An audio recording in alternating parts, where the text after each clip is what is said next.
سورة البقرہ آیت نمبر 282۔ اعوذ باللہ من الشیطان الرجیم، بسم اللہ الرحمن الرحیم۔ یا ایہا الذین آمنوا اذا تداینتم بدین الی اجل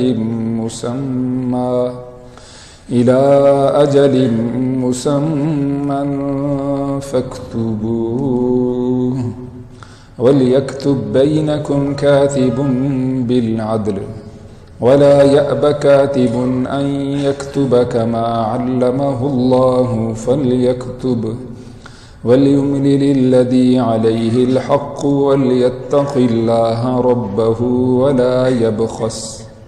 ولا يبخس منه شيئا فإن كان الذي عليه الحق سفيها أو ضعيفا أو لا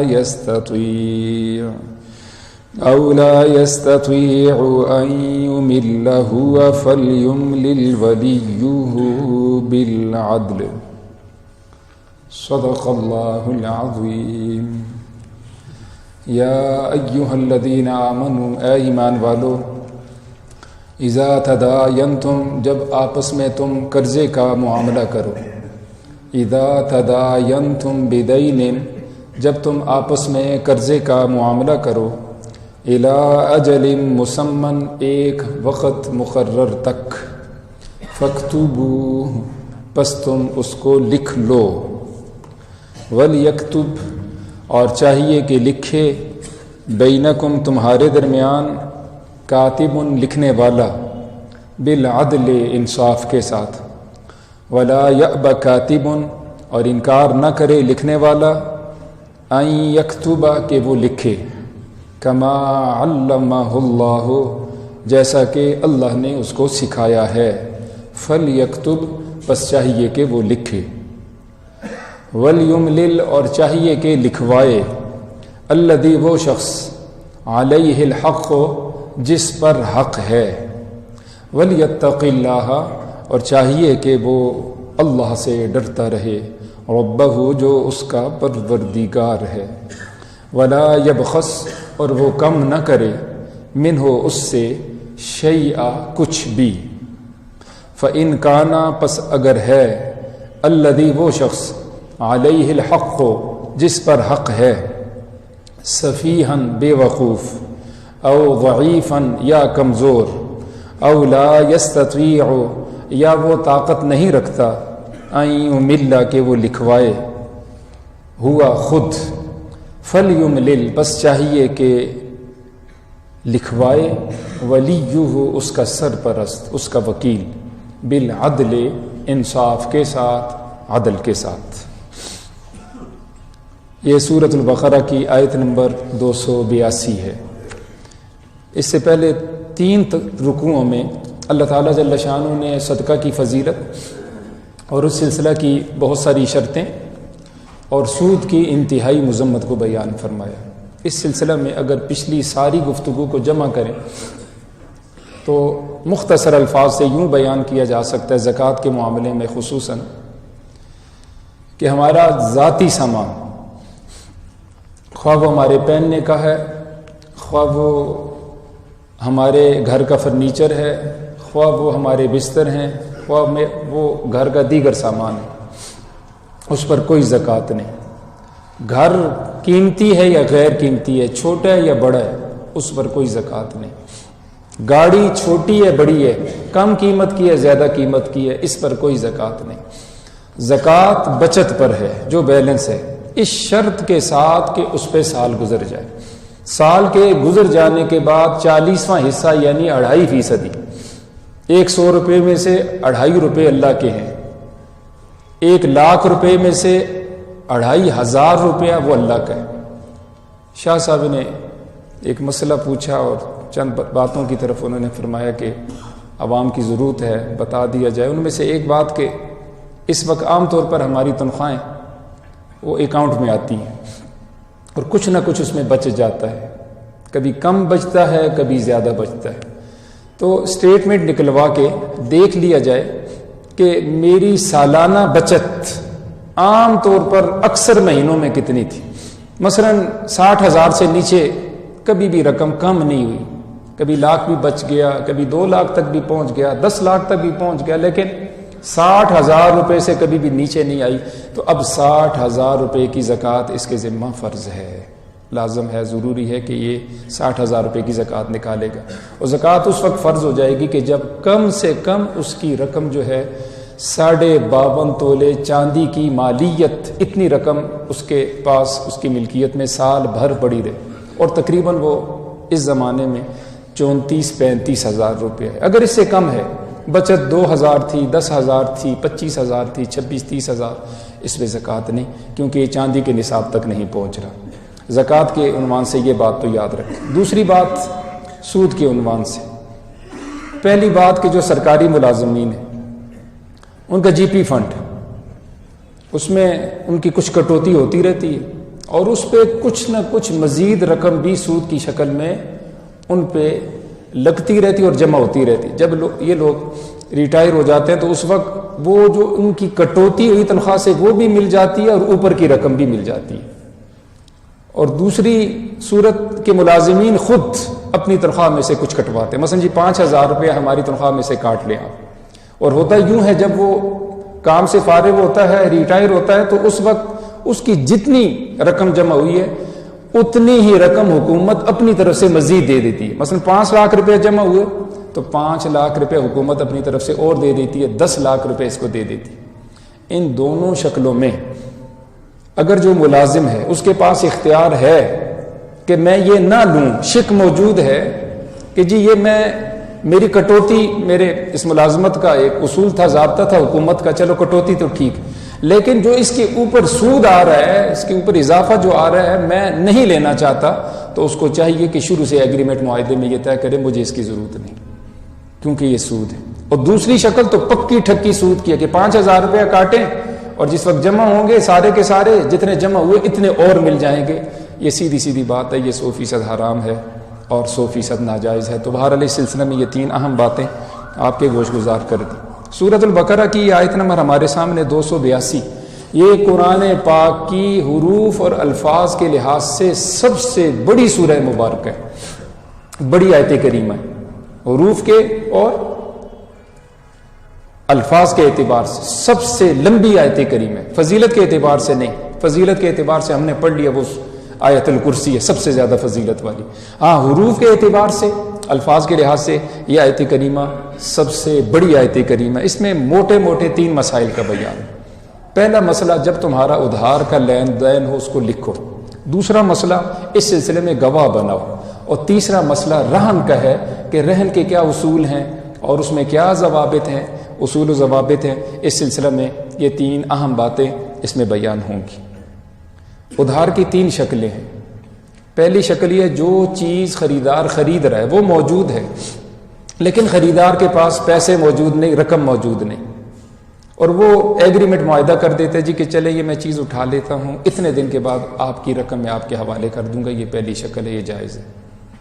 دوسری شکل ہے جو چیز خرید رہا ہے فی الوقت بیچنے والے کے پاس نہیں ہے لیکن خریدار کے پاس پیسے موجود ہیں. وہ کہتے ہیں میرے پیسے آپ وصول کر لیں اور فلاں دن میں یہ مقدار ان شرطوں کے ساتھ پورے کا پورا معاہدہ طے ہو جائے کہ جی میرے پیسے پاس رکھیں اور فلاں تاریخ کو میں اپنی چیز آپ سے وصول کر لوں گا. یہ بھی جائز ہے. تیسری شکل یہ ہے کہ نہ جو چیز بیچی جا رہی ہے وہ موجود ہے اور نہ پیسے موجود ہیں، مبیع بھی موجود نہیں، اور جس رقم سے وہ چیز خریدی جائے وہ بھی موجود نہیں. تو اس کو بیع الکالی بالکالی کہتے ہیں. نہا رسول اللہ صلی اللہ علیہ وسلم عن بیع الکالی بالکالی، کہ ایسی بے سے، ایسے خرید و فروخت سے حضور صلی اللہ علیہ وسلم نے منع کیا. کھیت موجود ہے، کھیت کا مالک کہتا ہے جی کہ میں یہ بیچنا چاہ رہا ہوں، اس کی جتنی پیداوار ہے آپ کے سپرد ہے. وہ کہتا ہے جی یہ جتنی پیداوار اس سے نکلے گی میں اتنے میں اس کو خریدتا ہوں. اب چیز بھی موجود نہیں اور اس کا جو ریٹ لگا وہ بھی موجود نہیں. کہتا ہے جب تیار ہو جائے گی بس یہ میری، آپ محنت کریں، کوشش کریں. تو یہ حرام ہے، یہ ناجائز. فیکٹری کا مالک کہتا ہے جی یہ میری فیکٹری ہے، فلاں مہینے کی پیداوار آپ کے سپرد ہے اور میں اتنے میں اس کو فروخت کرتا ہوں. سب ادھار ہو گیا، دونوں طرف سے یہ حرام اور ناجائز ہے۔ بہرحال یہاں اللہ تعالیٰ جل شانہ نے حکم دیا ہے کہ جو ادھار کی شکلیں جائز ہیں، جب وہ تمہارے درمیان طے ہو جائے ان کو لکھ لو۔ لکھنا کیوں کہا گیا؟ اس لیے کہ انسان سے بھول ہو جاتی ہے، دیدہ دانستہ بھی بعض اوقات انسان غلطی کر سکتا ہے، اور بالکل اس کے ذہن میں ایک چیز موجود ہی نہیں، تو اس سے جھگڑے کا احتمال ہے، اور جھگڑا کسی طور پر دین اسلام کے اندر پسند نہیں کیا گیا۔ بعض لوگوں کے مزاج میں ہوتا ہے کوئی نہ کوئی جھگڑا کسی نہ کسی جگہ چلتا رہے، گھر میں چلتا رہے، محلے میں چلتا رہے، مسجد مدرسے میں چلتا رہے، علاقے میں چلتا رہے، اپنی اپنی اپروچ کے مطابق وہ شر کا کام کرتے۔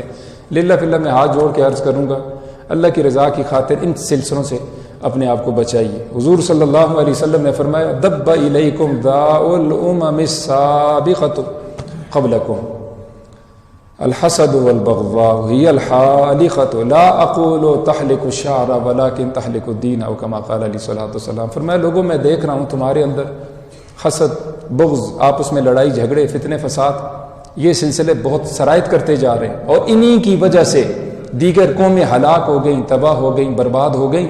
فرمایا یہ آپس کا اختلاف، جھگڑا یہ مونڈنے والا ہے۔ پھر فرمایا میں یہ نہیں کہتا کہ یہ بالوں کو ختم کرے گا، بالوں کو مونڈے گا، فرمایا جس طرح اس طرح بالوں کو مونڈ دیتا ہے، ختم کر دیتا ہے، اسی طرح آپس کا جھگڑا تمہاری نیکیوں کو ختم کر دے گا اور ان کو اڑا دے گا۔ تم مزے سے بیٹھے ہو، میں مسجد میں ہوں، میں تو قرآن پڑھتا ہوں، میں تو ذکر کرتا ہوں، میں تو نمازیں پڑھتا ہوں، اور میرے پاس وہ فلاں نیکیاں ہیں، اور ادھر اس کے شر اور فتنے کی وجہ سے کبھی غیبت ہے ایک کی دوسرے کی، اور جھوٹ ہے، واہیات تباہیات لغویات ان کاموں میں لگا ہوا ہے، تو یقیناً ساری نیکیاں برباد ہو جائیں گی۔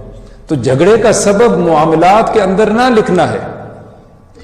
حدیث قرآن پاک میں اللہ تعالیٰ جل شانہ کا ارشاد ہے کہ حضرت آدم علیہ السلام کو اللہ نے منع فرمایا لا تقربا هذه الشجرة فتكونا من الظالمین، اے آدم آپ اس درخت کے قریب نہ جانا جنت میں، وہاں جہاں سے فکولا من حیث شئتم، جہاں سے چاہو کھاؤ پیو، لیکن اس کے قریب نہ جانا۔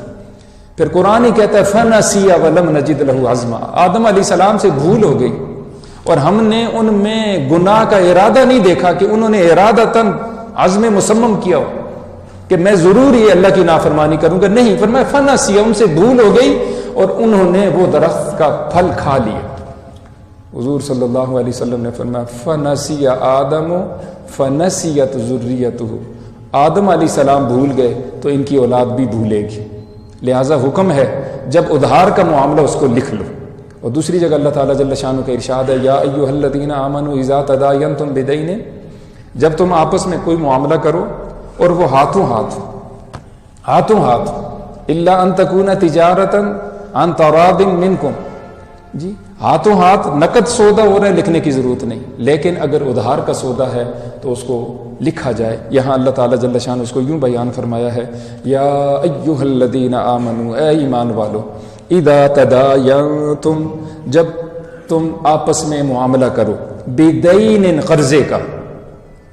اچھا دین اس کا معنی قرضہ کیا گیا ہے، دین کا معنی وہ دین اسلام، اور اس سے پہلے ہم نے پڑھا من ذا الذی یقرض اللہ قرضا حسنا، وہاں تو قرض کہا گیا ہے، اور یہاں دین کا معنی قرض کے ساتھ کیا جا رہا ہے۔ کیا وجہ ہے؟ قرضہ بھی عربی کا لفظ ہے، دین بھی عربی کا لفظ ہے، دونوں میں فرق یہ ہے کہ جو قرض ہے وہ صرف مال کا ہے، رقم کا ہے، اور دین جو ہے یہ رقم کا بھی ہو سکتا ہے، کسی چیز کا بھی ہو سکتا ہے۔ تو دین کا معنی کوئی بھی قرضہ، اور قرضہ وہ قرضہ جس کا تعلق رقم کے ساتھ۔ تو یہاں کوئی بھی قرضہ ہے، خواہ مال کا ہے، غیر مال کا ہے، کوئی بھی قرضہ ہے اور تمہارا قرضے کا آپس میں معاملہ، اس کو عربی میں بیع سلم کہتے ہیں۔ اگر تم آپس میں بیع سلم کر رہے ہو، ادھار کا معاملہ کر رہے ہو، الی اجل مسمى، ایک وقت مقرر تک، فاکتبوہ، بس تم اس کو لکھو۔ یہ فاکتب سے جمع کا صیغہ فاکتبو امر کے ساتھ آیا ہے، اس کو لکھو تم۔ ولیکتب بینکم، اور چاہیے کہ لکھے تمہارے درمیان، کاتب، لکھنے والا، بالعدل، انصاف کے ساتھ۔ جو بھی تحریر کرنے والا ہے اس کو چاہیے وہ درست لکھے، وہ ظلم نہ کرے، زیادتی نہ کرے، جس طرح عام طور پر زمینوں کے معاملات میں ڈنڈی مار دی جاتی ہے، کچھ کا کچھ لکھ دیا جاتا ہے، خسرے نمبر میں کس انداز سے تبدیلی اور شیطانی کی جاتی ہے، اور باقی پتہ نہیں کیا کیا چور بازاری کے دروازے کھلے ہوئے ہیں۔ لکھنے والے اس انداز سے لکھتے ہیں، کبھی نام غلط کر دیا، کبھی خسرے غلط کر دیے، کبھی لوکیشن اس کی غلط کر دی، کبھی کس طرح پھنسا دیا غریبوں کو، بیچاروں کو۔ تو اللہ نے حکم دیا دیکھو یہ سخت ظلم ہے، تو لکھنے والا جب لکھے انصاف کے ساتھ لکھے۔ ولا یأب کاتب، اور لکھنے والا انکار نہ کرے، ان یکتب، کہ وہ لکھے، کما علمہ اللہ، جیسا کہ اللہ نے اس کو سکھایا ہے، فلیکتب، پس چاہیے کہ وہ لکھے۔ ولیملل الذی، اور چاہیے کہ لکھوائے، الذی، وہ شخص، علیہ الحق، جس پر حق ہے۔ اب یہ دیکھیے شریعت کا حکم ہے، سوال یہ لکھوائے گا کون، بولے گا کون؟ تو وہ شخص بولے گا اور وہ لکھوائے گا جس پر حق ہے، جس نے رقم دینی ہے، حق دینا ہے۔ کیوں؟ جب یہ لکھوائے گا اور اپنے منہ سے کہے گا تو یہ اقرار ہے، اور کوئی بھی چیز لازم ہو جاتی ہے یا تو اقرار کے ساتھ یا گواہوں کے ساتھ۔ گواہوں کا بیان تو آگے آ رہا ہے، اب یہ بول کے لکھوا رہا ہے تو یہ اس کا اقرار ہے، اور اقرار اس کا لکھا جا رہا ہے۔ تو چاہیے کہ لکھوائے وہ شخص جس پر حق ہے، وَلْيَتَّقِ اللَّهَ، اور اللہ فرماتے ہیں چاہیے کہ وہ ڈرتا رہے اللہ سے، ربہ، جو اس کا پروردگار ہے۔